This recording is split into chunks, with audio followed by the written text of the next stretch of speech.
this was rather interesting because during the corporate thing for 35 years with 3M, I was not interested in any community because we were living in large metropolitan areas. And, to join the Rotary Club or to join the community council, they didn't even have community councils up there. So when I hit Rancho Bernardo, it was very, very different from what I was used to. Plus I had the time, being retired, I had the time. And kind of an interesting story.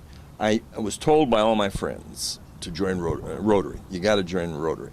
That's what you get acquainted, and they're nice people and what have you. So I went to my banker, Wells Fargo, the little lady, I forget her name now, and I said, I want to join Rotary. How do I join Rotary? And she said, well, I'll do the best I can. And sure enough, she called Jim Summer, whom you know, I'm sure. And after 2 or 3 months of talking, they accepted me in Rotary. Well, one day I was waiting in the Rotary line to pay for my lunch. And Steve Muggleby, an attorney, you remember Steve, was right ahead of me. And the newspaper article that morning in the News Journal, I might add, in fact, I think it was the News in those days, of which you've heard of that, right? I've heard of that. He was on the front page because he was on the board of the Chamber of Commerce and made some disparaging remarks about some of the other... The newspaper printed that? Yeah, I can't believe that. My goodness, I can't believe that. So he said, the executive directorship of the Chamber is open, and we're looking for someone part-time. Doesn't pay very much, but it's a lot of fun. And I said, well, put my name on the list. Well, I was interviewed in November of 1987 with another gal, with a lady, and they chose the lady.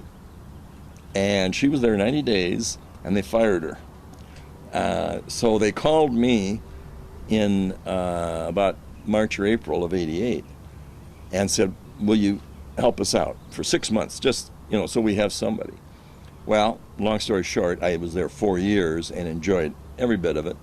I became very, very well acquainted with the community and they with me, and I think that was really the stepping stone to getting involved in the community.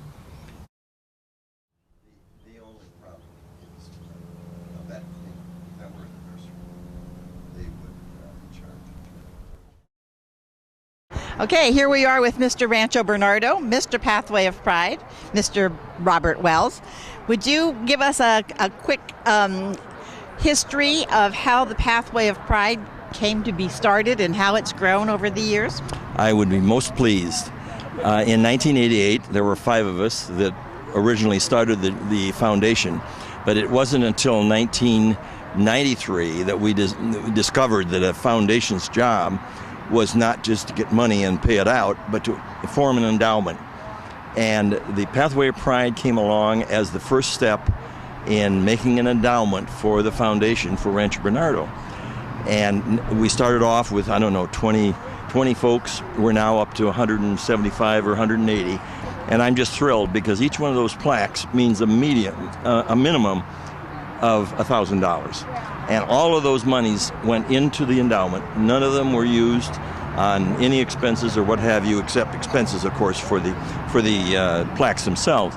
But then each year, the Rancho Bernardo community will get at least 5% of the amount of the endowment back for the organizations that are so important to us. Now I'm going to ask you a hard question. Yeah.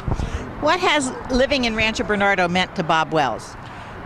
It's changed my life from the point of view, having been with the corporation and having no community feel at all for so many years.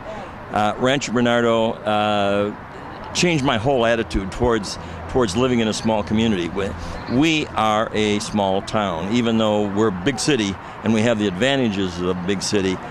Thankfully, we are a small group of people who work together, and they're just wonderful people that have been in NRB. Well, Rancho Bernardo is very lucky that you came here and have contributed so much. Thank you. Well, you're very kind. Thank you.